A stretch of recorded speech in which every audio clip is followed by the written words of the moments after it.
Hey everybody, welcome to this week's episode of Making Sense of It All with Jesse Stakes. So my guest this week is LaSean Smith of CAGR Investments. They are a micro private equity firm that operates out of Seattle, Washington. They have a small team of 12 people that focuses on allocating permanent capital to buy, own, and operate profitable businesses that they really hold with no intention of selling. Their focus is on digital goods, membership sites, and software as a service. As you will soon hear, LaSean sees this digital revolution that we're in the middle of as the perfect time to invest in small, nimble, and technology-driven businesses that are poised to take advantage of the current environment, but they need a capital injection to get there. Enjoy my conversation with LaSean Smith. Let's jump into it.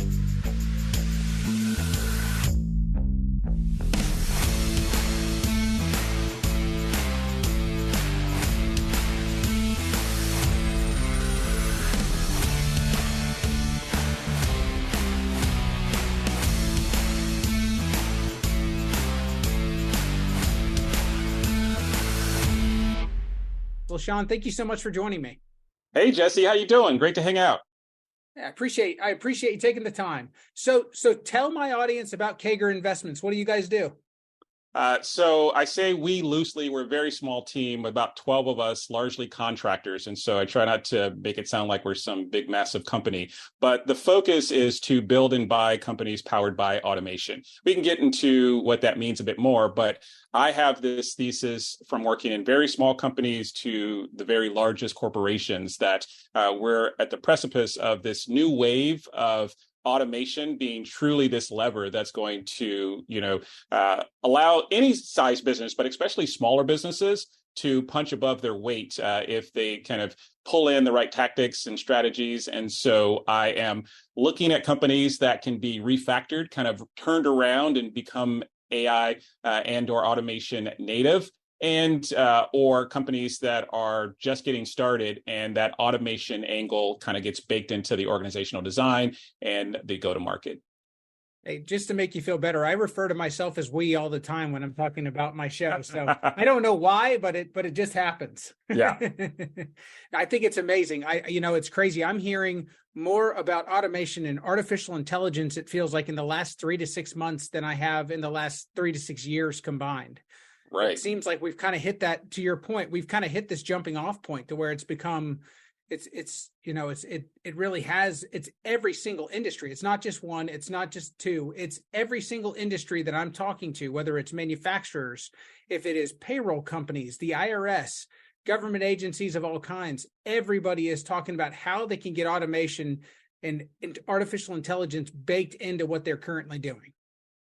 Absolutely. And, it's funny how some concepts fall out of favor, or maybe we forget about them, but can still stand the test of time. If you go way back to the 1950s, 60s, where manufacturing, and here where I'm at in the US, was really prominent and drove the GDP, what we found were these consultants that would go around and figure out how to make your factory the most efficient. And that became, kind of this discipline. There were these consultants, and this happened in Canada, in the US, in Germany, the UK, and Japan, all over where kind of industrialization was kind of hitting its stride, mid-century last year. And what they would do is legit have stopwatches, right? They would go and time how long it took to, make a bottle of Coke, how long it would take to, slice this, beef and get it all packaged up. And they were looking for all of these, opportunities to identify the inefficiencies. And then they would, come back with this report. Well, that discipline, sometimes called process engineering, has some other names, evolved into what became business process optimization. And once we kind of moved to the thick of, kind of IT and software driven innovation in the 90s, we started to kind of forget about some of those things. And Sure. What I really love about looking back at those practices is they had a whole playbook on how to look at your business and figure out what are all the steps that it takes to identify how the whole business comes together, from the sales side to the delivery side to the support. And the result is, for me, is if we go take that old playbook, but we apply it to today's tools and business problems, we can be really smart in defining the process. And then once you define that process, it's not about saying hey, I'm going to go use this AI to automate my business and like it's some, finger snap silver bullet. What you can do is to say, all right, I have 37 steps in my hero process. And these 4 right here, they're primed for automation. And so that's the way I look at it. And so the value of looking at some of these historical frameworks that have stood the test of time, I think is one of the really exciting pieces of why now. It's that we have this historical set of tools, but we have this new set of technologies to move them forward. It's amazing how throughout human history, we really don't have to reinvent the wheel all that often. Yes. Yeah. Sometimes you just got to go look back, steal from some other place. Right. You mentioned something there, hero process. Some of my listeners aren't going to know what that is. Can you explain to them what a hero process is? Yeah, great call out. So I find that many people and a lot of the folks I speak to are folks who have recently left maybe a corporate job or some type of employment position, and they're moving into, becoming an entrepreneur, maybe not for the first time even, but they're making that transition. They're the early days of their business. And there's a habit that I try to force people to break, which is don't think about all the departments at your last company when you're starting your new business. You want to have one product, one process. And once you get those ironed out, you can go and add additional pieces. And by one process, I'm saying take, again, all 3 of those steps: sales, delivery, support. And there's sub pieces there, right? So for some businesses, it might be a combination of sales and marketing. They might be doing ads. They might be doing organic.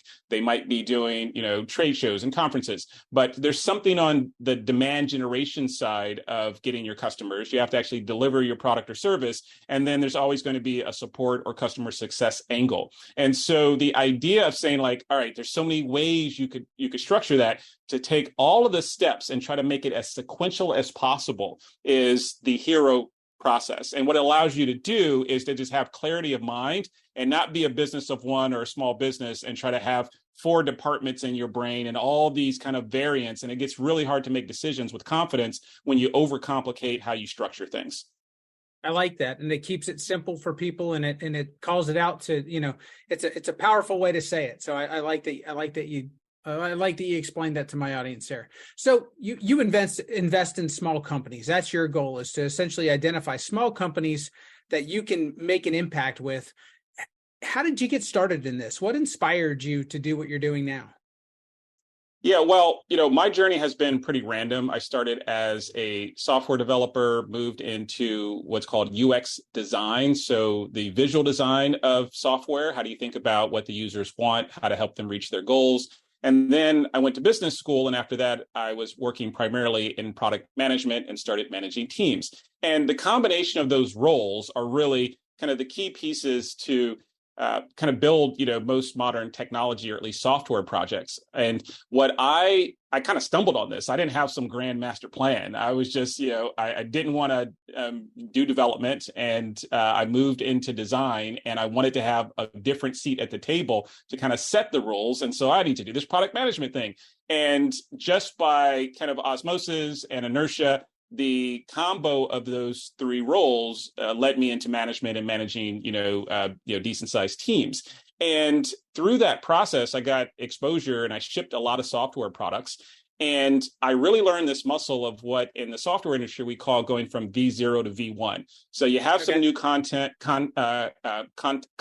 on some type of product you're trying to build. Maybe it's in a new industry or category even. And so there are no real rules because you're building something new. So how do you take that concept from version 0 to version 1? And that's what, I kind of built my muscle around. And over time, as I got better at that, as careers go, we find ourselves in a place where we're working on larger scope products for larger clients. And I found myself working for these Fortune 500 companies or building products for them. And frankly, I said, hey, I really don't care about these people. And it wasn't so much that the problems weren't interesting, but I wanted to get back to what excited me about technology. And that was really just the humans. And so the people inside of some big multinational company are very interesting, but a lot of times you don't end up building for them. You're building for the CFO or some, whoever the sponsor of this project ends up being. And so I said to myself, all right, how can I take everything I've learned on building products and build for the people I actually care about? And so I went to this windy road. I was coming off of um, an acquisition that I had made. So I had started a company. I got fortunate and sold it very quickly. And so then I just started saying, like, what am I going to invest in? And so I did what people sometimes do. I tried real estate. And while it worked, real estate should be boring on purpose. And I just didn't get enough intellectual stimulation. And I was like, all right, what else should I do? I invested in some feature films and made some movies. And we found some decent success there. I really don't like being on film sets. It's kind of like an event energy. And so while it's exciting, it's very draining. And so just not for my personality. And so I love helping, provide financial support to creators and artists, but I don't want to be on the set, right? It's just not my thing. And so I was just going through all of these different stages, trying to figure out, all right, how do I, find energy with this newfound set of resources I have? And after I think I'm just under 30 angel investments. So I was investing in startups. And to get to that number, you obviously have to look at a lot of startups. I started seeing these patterns for venture-backed startups where they had so many challenges on just their operational needs. Just how do they turn this idea into a company? And that just when you get these advisory updates or these quarterly readouts from these companies, it just started planting this seed that it's like, all right, there's a pain point here. I should pay attention. And so where that culminated to is I said, there's a whole class of people that I really care about. And these are people who are trying to find financial independence, find their financial freedom through entrepreneurship. And so if I could take that whole journey and figure out a way to go package that up, and help those people, that's where I was going to get most excited. And so where I landed was a micro PE firm, and that's micro private equity. And all that means is, and frankly, it's a blend of almost like a holding company and a PE firm. For folks who are familiar with private equity in general, the big players, what they will do is go take huge amounts of debt to go acquire a company, turn it around, usually sell it in 3 to 7 years. My approach is a little different. As I said, I'm building and buying, and my goal is permanent capital. And that's a term that's used for capital you invest in a business and you don't expect to flip it or sell the business. You're buying it for cash flow. And so I make my money on the dividends, usually quarterly, that come from the profits of these companies. And so my focus is business services and SaaS companies that are helping new business owners accelerate their growth. So your intent is to stay a partner with that business owner for the life of their business. Correct. Now, so far, we haven't had anyone who has gone through a life stage. That will always happen, right? And so many of the businesses that are for sale today are folks that are aging out. They don't have a child or a relative to hand the business to. Maybe they're in their 60s or 70s, or they've just been doing something for 20, 30 years, and they're like, I just need something new. That eventually will happen to our portfolio. But for now, everyone either stays with the business or during the transaction, I bring on a long-term operator. They're provided with equity, and the intent is for them to also stay with the business. And I don't get into the day-to-day running of each of these businesses. And so I really need a dedicated operator to make them go. And so they're on the hook to go figure out how to drive sales, what the organizational design looks like, how to think about, hiring, firing, people development, all of that. And again, we're trying to pick businesses that are very simple. So the product and delivery part of this is not complicated, because people are complicated. Sales can be messy. Adding complicated delivery or R&D to the mix is not a good recipe. No doubt. So can you share with my audience the first company that you ever invested in? And if you don't want to call it out by name, you can describe it if it's private. Yeah. So let's go back to the angel days. When I was investing as an angel, I started investing. I had a thesis then that automation was going to be my thing. So I didn't want to just do generic SaaS or, there's so many trends, right? And I made some really bad bets. I explored the creator economy for a little bit and lost my shirt in that space. And so I do not play in that category anymore. But I started with automation, and there's a category called robotics process automation. And so that's RPA. And that is really taking legacy software and kind of clicking on, like teaching the computer to click on things to extract data or to place data in there, and you can go and actually automate. And so I had done some deals there. I did some physical automation, a company called Pizza Robotics here in the Seattle area where I'm from. And, that company has gone through a lot of transitions. And what I learned through all of those, kind of the punchline is it's really hard to look at the most cutting, bleeding edge of automation and also try to build something new and try to, build a team culture and right, continue to raise funds. Sure. And so for the companies that I have a more meaningful stake in, I said, all right, how can we make sure we're using the tried and true technology? Like let's not get into mixed reality, AR, VR, some of the things I've worked on in the past. So that's not what these businesses need to be powered for. We need to do things like auto approvals and things like that. And so the first focus has been business services. There's a web design company, and some of the internal tools they use, for instance, is automating the pipeline and the transition from the designers to the developers. And it's a very small kind of shift, but it totally changes the economics of the business. And so, for instance, our designers use a tool called Figma, and it's a web-based tool that lets you design mobile apps, websites, and what have you. And then we need to turn that into code, right? And so the old way is that the developer literally just kind of looks at the screen and clicks on things and says, oh, that's 32 pixels. And they go over here and type 32 pixels. Like, it's a ridiculously inefficient, kind of world. And so we built some in-house tools that said, all right, I should be able to right click. We developed a little plugin, and then now we're going to get all those properties. And now we can just paste them in. Right. And so that's been a really, that's kind of the playbook, is to find these inefficiencies and try to automate them. And another example is our visual identity investment. So that company, does logos and brand identity books and other types of things for companies. The book itself is very time consuming. It can take 30, 40 hours to put together. We call it an identity Bible, but to put together that whole book. We've just created a piece of software that takes all the raw assets and generates the PDF on the fly. It takes seconds to go, output another PDF.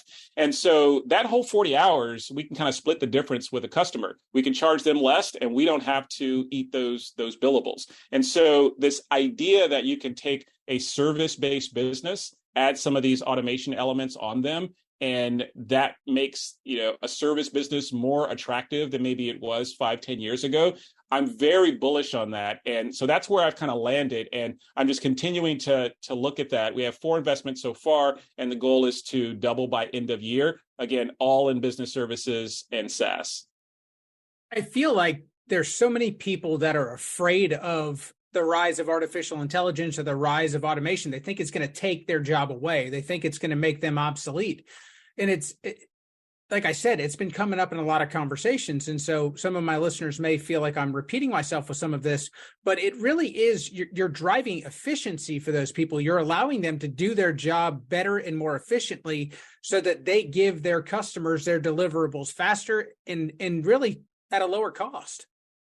100%. And the way I look at it, there's this sentence or phrase that's been floating around: AI won't, eliminate your job. People who use AI will, right? And I think there's a fair amount of truth to that statement. But more specific to this conversation, I believe what's going to happen is the middle-sized companies are going to be under a lot of pressure. Many of them will not survive. And so the big multinational mega companies, they will be around. They'll be just fine. However, there will be an explosion of small companies. And this is my whole thesis, right? I'm betting my career and my investment strategy on this thesis, that there's going to be an explosion of these businesses because they don't need to have massive teams. And they're still going to need to do things that are potentially outside of their core value add, right? So if someone says, I'm an accountant. Well, maybe that person doesn't need to go and do all the, maybe they don't want to run their own marketing. They don't want to run their own back of house. They don't want to, run their own, weekly business reviews, or whatever the job is administratively or marketing wise, they don't want to do.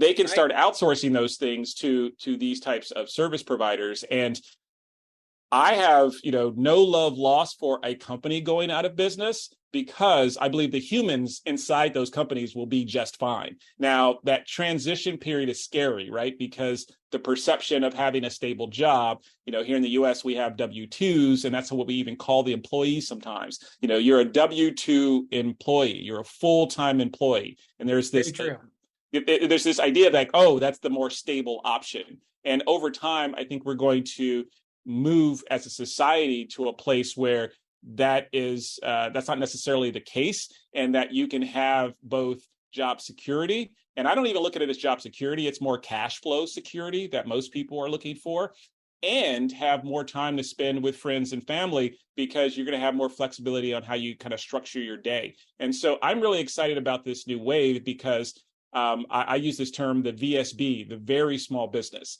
and that's 20 or fewer employees. So 0 to 20 employees on purpose and planning to stay that way. I think You're true entrepreneurs. Yeah, I think we're going to see businesses of that size do $100 million a year. Now, those will be the exceptions, but I think we're going to see like that level of output, and the old accounting term, employee contribution margin, ECM. That is a term on saying like how much revenue do we make per employee. We're going to see crazy numbers, not $500,000, $1 million. I'm talking, $5-7 million per employee, because they have this superpower when they pair up with AI. Right. It's possible now, whereas before it wasn't, because you only have so many hours in the day, or you only have so much output that one human can do. But to your point, when you have a partner that has almost unlimited output, it gives you an exponential return. Yeah. And, one other thing on that topic and I don't know, some of the business owners that you talk to, I'd love to hear maybe an anecdote or two of some of the more practical fears that you're hearing. But one of the conversations I had that was quite interesting was someone who owns, it's kind of like a powder coating shop. They do like body shop work, and they powder coat small kind of components for businesses.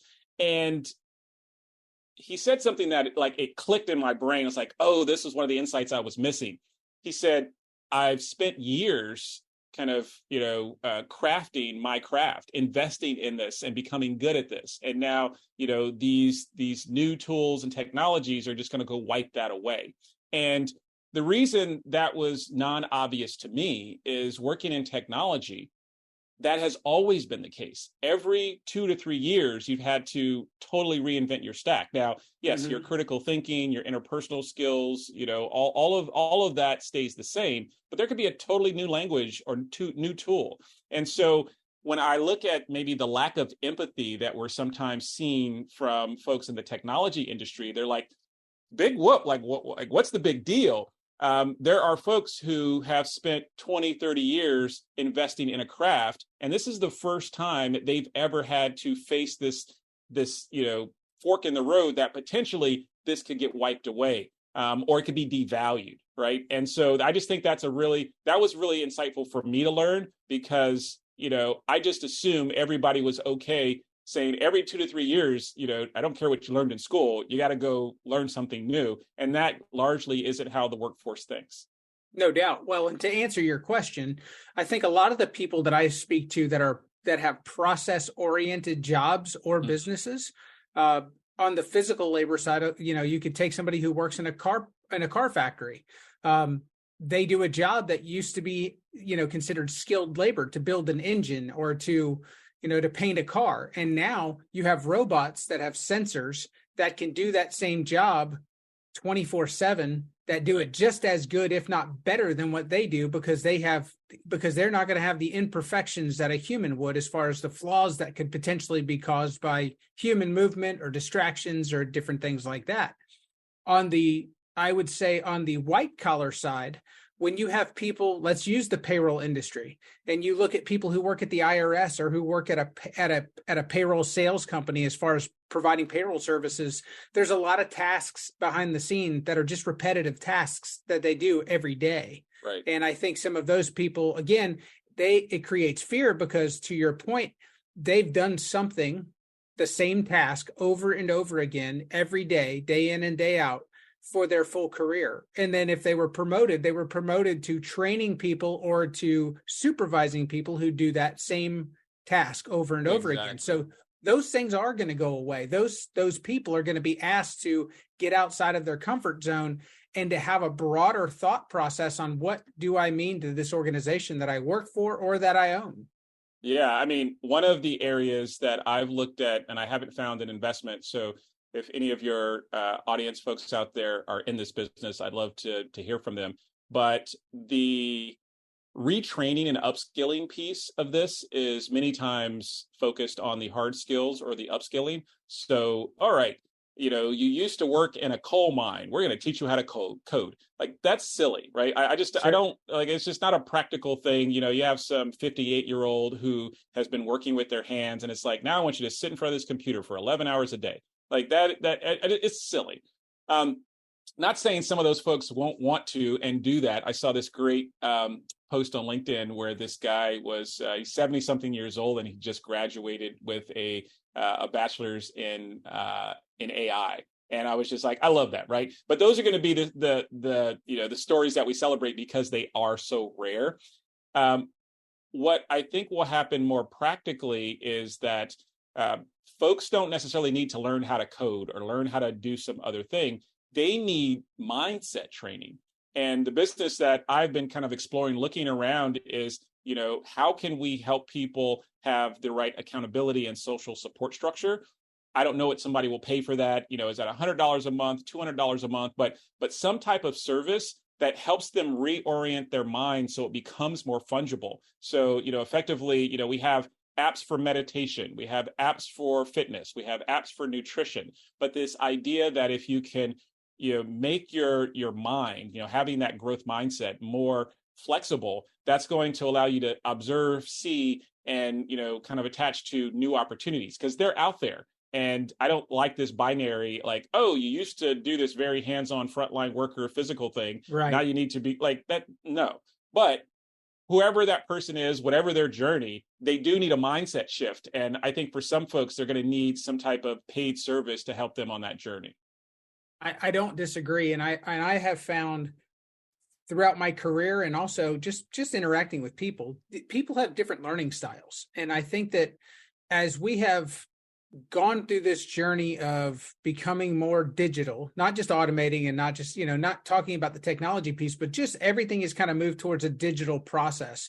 Companies have looked at this as far as a potential cost savings, and they've taken a lot of learning and development and moved it from classroom settings to digital settings. Yeah. They've taken some of the options out of the question I always like to ask somebody is, how do you learn? And a lot of people don't even know how they learn, but they do. But people do have different learning styles. And so if somebody is a physical learner, if they learn by doing, or if they learn by sitting in a room with somebody and actually listening to them speak, some of those folks, we're losing some of them just because they don't embrace the new learning styles, or they don't benefit from them. So I think that there's a huge opportunity in what you're speaking about, but I also think there's another opportunity to supplement that with catering to the different learning styles that people have, and making sure that we're bringing everybody along and not just losing people kind of out the back of the wagon as we move forward on this journey. 100%. And I find it really interesting, the paid coaching business, because if you have a business that's working and you need to kind of get to that next level, I've seen it multiple times. Somebody will pay $50,000 for a coach, and it's like a huge unlock. And so I'm a huge believer of like using that as part of your toolkit. However, I see folks who are much earlier in their journey, and they're paying $1,000 for a coaching service that's in a $25 book. And I think really what they're doing, it's the same thing that happens when people go to the gym. Maybe you need to pay for 1 or 2 sessions to learn the equipment, not hurt yourself. But most of those folks, if they really ask themselves, are paying for accountability. They need to force themselves to show up. And so if you're a business owner, and I hear it so many times, I need more capital, I need more time. Spending that cash on a book, to me, the right set of books, these durable books, not not the latest fad, but it's some of the best coaching that's out there. And so a lot of times, again, I think people need the accountability, the social structure. It's not so much that they can't get access to the right information. It's just they need to figure out how to make the time so they digest it properly. And to your point, some folks aren't going to want to read a book. So maybe they need video, or maybe they need in person. And so yes to, kind of accommodating people in different ways, but also, reminding people, like, if you want to, the three ways they say, you can do it yourself, you can, I can do it with you, or I can do it for you. The further you get along in that spectrum, the more you're going to pay. No doubt. No doubt. So LaSean, I want to kind of get back to the reason why you joined my show today. You are looking to invest in more companies now. You're looking for opportunities. And can you share just specifically with my audience some of the opportunities that you're looking for right now? Yeah. So again, business services and SaaS companies, so software as a service. And typically, I'm looking for $500,000 in EBITDA, so or SDE. So folks not familiar with those acronyms, I'm really looking at ultimately how much cash does this business throw off. And most of the time, these are going to be businesses that have been around for at least a couple years, just so there's enough kind of data there to really be able to assess the health of the business. What those two focus area means is that I don't do direct-to-consumer product. I don't do any physical product. I don't do consumer businesses. They're kind of out of my window. And what I'm looking for, they can be based in Canada or in the U.S. I've not done any international deals yet. I'm still trying to work with my attorneys to understand how I can do that. So that's LaSean needs to learn some more, not like I'm against it, but I can only do so much at a time. But I love what they call, local monopolies. And, those are businesses that aren't going to have a ton of competition because there's something kind of local in nature to their business. And I believe I can, add more value. So here's an example of something that, in business services that may not be obvious. There was a commercial roofing company that I was looking at, and very interesting business, had been around 25, 27, like 20 some odd years. So this is very, the owner was retiring, and he had kind of this turnkey business, and it was kind of like on autopilot for the most part. And so we did the NDA. That's usually the first step. I look at the data room. That's usually the next step, kind of looking at the banking financials, kind of, if there are any loans, debt, just kind of understanding the financial health of the business. And then if we get to the right stage, they're usually in a deal, even these smaller deals, there's something called a key man clause. And what that is are the named individuals that the acquiring company, in this case, CAGR Investments, says these folks have to stay for me to say this company is worth X. Because if these three people leave or what have you, whatever that number is, this is less valuable because they are critical to some part of the business.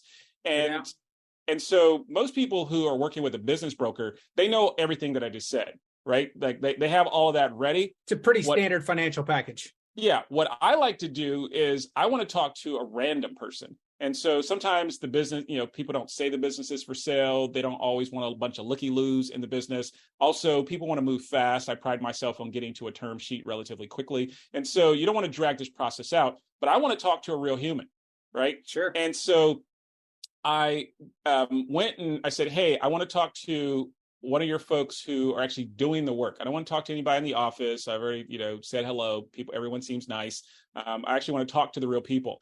And I had, just a 30-minute conversation, and it was very obvious from that 30-minute conversation, I should not invest in this company. And the biggest reason, and the guy was very honest, but I could read his body language and kind of his, his thing. There's no purpose or mission. There was nothing that the previous owner had really baked into say, like, why do you going to get on this hot roof? And this company did mostly rubber roofs. So if you've been on like a big apartment building or office building, they go service these every quarter. Somebody has to go up there and get all the bird stuff off, make sure there's no leaks, blah, blah, blah. And that's why it's an interesting business, because it's recurring by nature, right? You can't let your roof get in disarray. But he was just such a nice person, but he was like, I just don't care about this job, right? And what I don't want to have to do is buy an asset and it be a total turnaround. I'm looking for businesses that are, financially in pretty good shape, but more importantly, that the people like working there and then show up and say, we're going to make this place amazing. Because if that cultural part is broken, there's just so many risks on how things could go bad. You could have max exodus on quitting. You might have to terminate a bunch of folks. Now you have a big talent and hiring issue. And so for me, it's a fairly wide range on business services, and I like businesses like that. But it's very important that the people are happy and excited to work there, because that's one of the hardest things to fix quickly. No doubt. No doubt. So if somebody checks all those boxes and they're interested in getting in touch with you to have a deeper conversation about something, how can they find you? Yeah, I'm pretty accessible. If you want to have a casual conversation, you could reach out on Twitter. That's at LaSean. And if you actually have a deal that you're interested in discussing, you can reach out at CAGR Investments. And the email address there is grow@CAGR.com. LaSean, I want to thank you for joining me today. It was a very enlightening conversation, and I hope that my audience got as much out of it as I did. Likewise. Nice to catch up, Jesse. In our conversations, LaSean has talked a lot about doing work worth doing. Well, he's passionate about his purpose, and from my perspective, it looks to be in line with where the world is headed. He knows exactly what he's looking for, and he has a playbook that works to get there. That's going to wrap us up for this week. I hope you enjoyed my conversation with LaSean as much as I did. I'll catch you guys next time.